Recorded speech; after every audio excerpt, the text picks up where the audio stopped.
Protect your online privacy today at expressvpn.com/inside. What if we did an ASMR intro? Hey everybody, and welcome back to Inside Gaming Daily for Monday. Hey everybody, and welcome back to Inside Gaming Daily for Monday. Today we are clapping for another opportunity to use that horrifying surfing picture of Mark Zuckerberg. That's my job, right? Yeah, that's you. That's all you, bud. Look at him. There it is. Yeah. You do got that wagon, though. He do have the wagon. He is packing a dump truck, and we are so proud of America's first vampire CEO. Yes, he's probably molting out of frustration right now because Apple has once again arbitrarily blocked one of his company's initiatives. If we could find another opportunity for me to shoehorn all this fake money in, because I spent like 20 bucks on this. Damn, you got stacks, son. You spent 20 bucks on that fake money. You know, it makes me wonder why people don't just print out money that looks like cash and then try to use that to, you could get thousands of dollars for 20 bucks. All right, anyway. Last week, Facebook took another brave step into the world of gaming with the introduction of their Facebook gaming app to the iOS App Store. However, a key feature of the app had to be removed for Apple to allow it on the App Store at all. Yeah, the feature in question is Instant Games. It contains a series of mini games that can be launched and played inside the app, and they're basically Flash games packaged inside the Facebook gaming app. Can I read off these examples? Yeah. So we got basketball shooting. Basketball. That's not the name of the game. Right? It's called Shooty Hoops with a handgun. Shooty Hoops. So pretty basic stuff. Games like these can be found in other Facebook products like Messenger and the desktop site. However, each time Facebook has attempted to get the app on iOS in recent months, Apple has handedly shot it down. According to Apple, the proposed app is in violation of App Store Guideline 4.7, claiming the application's main purpose of the app is to play games. Now, Facebook insists this is patently untrue, and I cannot believe I'm about to say this, but I'm inclined to trust Facebook. Trust in these smoked meats. I actually really trust Cambridge Analytica. They say 95% of the activity on their gaming app is watching streams according to shared usage data, and it makes sense. Facebook, of course, has been slowly moving into the world of live streaming, recently making a deal with Microsoft to absorb the streamers and audiences that once populated Mixer. Rest in peace, Mixer. Before it to your memory. Pour coffee on my keyboard. I would pour out my iced coffee, but it would probably stain my carpet. I have a brown carpet if you want to come over here and spill that. So it wasn't a move we saw coming, and it demonstrates Facebook's tenacity in pursuing live streaming, and the app's heavy streaming usage does align with that. In June, Apple introduced a process app developers could use to appeal a decision, but it seems the process may only work when Apple wants it to. Facebook attempted to pursue this route, but it came up with nothing. Convenient. A Facebook representative said, "We even appealed the guideline under the new app review process announced at WWDC. We did not receive a response." Facebook is not alone in this struggle, as Apple has a history of being a stickler over App Store developer guidelines. Yeah, just last week, Xbox had to move ahead with its big xCloud announcement without App Store support of the app. And while they were seemingly cordial at first, Microsoft has since called Apple out. 1v1 me in Zoo Farmia, or whatever those games are. In a statement, a company representative said, "Apple stands alone as the only general-purpose platform to deny consumers from cloud gaming and game subscription services like Xbox Game Pass." A screaming indictment. The spokesperson got up at the podium.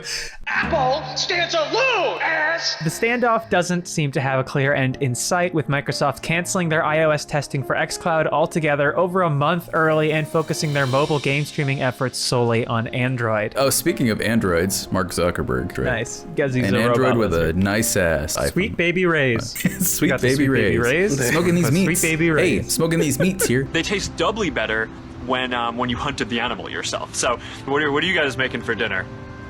Brisket and ribs, I hope. Billionaires, they're just like us. My favorite part is when he pauses, and he's just like.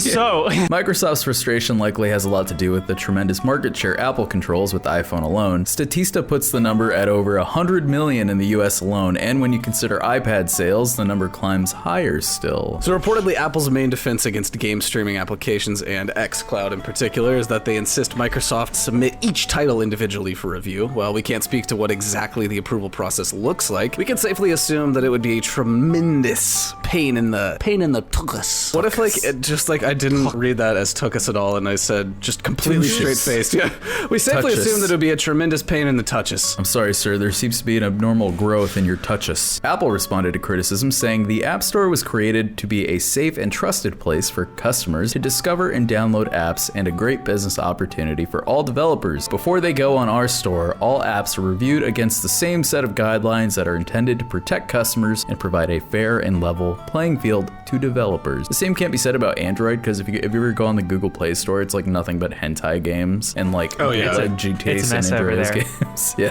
Microsoft begs to differ, however, claiming, quote, Apple consistently treats gaming apps differently, applying more lenient rules to non-gaming apps even when they include interactive content. Damn, Microsoft firing one across the bow. Yeah, well, they have a point. The defense doesn't track with other Apple-approved services like Netflix and Hulu and YouTube, which offer endless wells of content. To approve each piece of content individually would be a painstaking process, so Apple has deemed these companies capable of curating and filtering content on their own. You mean Apple doesn't watch every single Spider-Man pregnant with Elsa's baby and it's a minion? Approved! The same reasoning has been employed to deny Google and Nvidia from fully releasing their own game streaming apps for iOS. While there is a Stadia app on the App Store, it functions only as a means to manage your library. Plus, if Apple is insisting all apps must follow the same set of guidelines, that would presumably apply to the 30% cut Apple takes of App Store sales. This is a no-go for companies like Google and Microsoft, who are operating their own subscription models outside the App Store. Think outside the bun.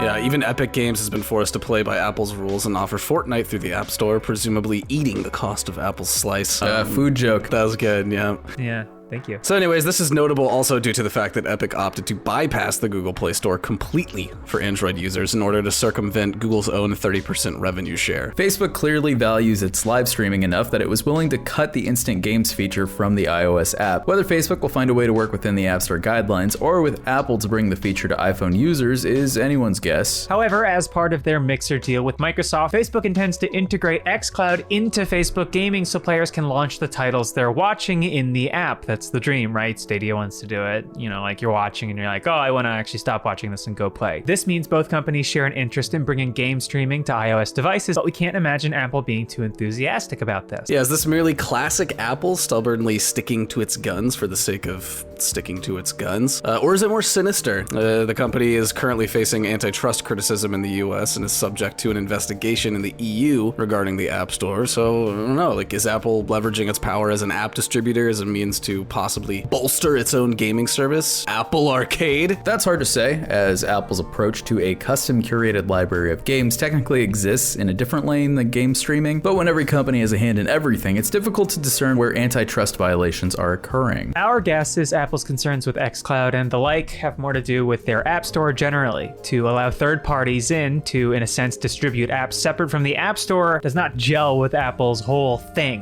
which is controlling every inch of their devices and services and brand from top to bottom, hardware to software, you know, farm to table, the whole Right. nine I don't know yards. why people have such an issue with this, because Apple allows for an incredible amount of freedom and consumer advocacy. I mean, like, Apple's adding widgets. Have you ever used widgets on an Android? Yes. Back in 2012 when I jailbroke my iPhone. Amir, open up! xCloud support for Xbox Game Pass launches September 15th with Android support, but as of now, there's no word on when to expect an iOS version, if that ever happens. Xbox, for their part, seems dedicated to finding a solution, stating, "We are committed to finding a path to bring cloud gaming with Xbox Game Pass Ultimate to the iOS platform. We believe that the customer should be at the heart of the gaming experience, and gamers tell us they want to play, connect, and share anywhere, no matter where they are, and we agree." And then they rode off into the sunset on a giant horse-shaped Xbox. An Xbox-shaped horse. This horrifying animal with corners on it. Yeah, I mean, of course they want to work it out. It's not like a thing of friendship. It's just like, that's so much fucking money. You know, like, you guys, I'm sure, are interested in cloud gaming and you have iPhones. Gamers, we have phones. We are gamers. Phone. Given the aforementioned xCloud and Facebook gaming integration, we can assume Facebook feels very much the same way. But if the strategy is appealing to Apple's better nature, well, settle in, folks, because we're in for a long wait. And that's the daily! Whoa, we did it, on folks. Dimroid How Can we Nuts. do one of those like SNL outros where we all like, you know, like everybody who joined Yeah, in yeah, was like you on wanna- the. Thank you. If you shaking hands with Will Smith, and then I got Will Ferrell giving me All right, good night.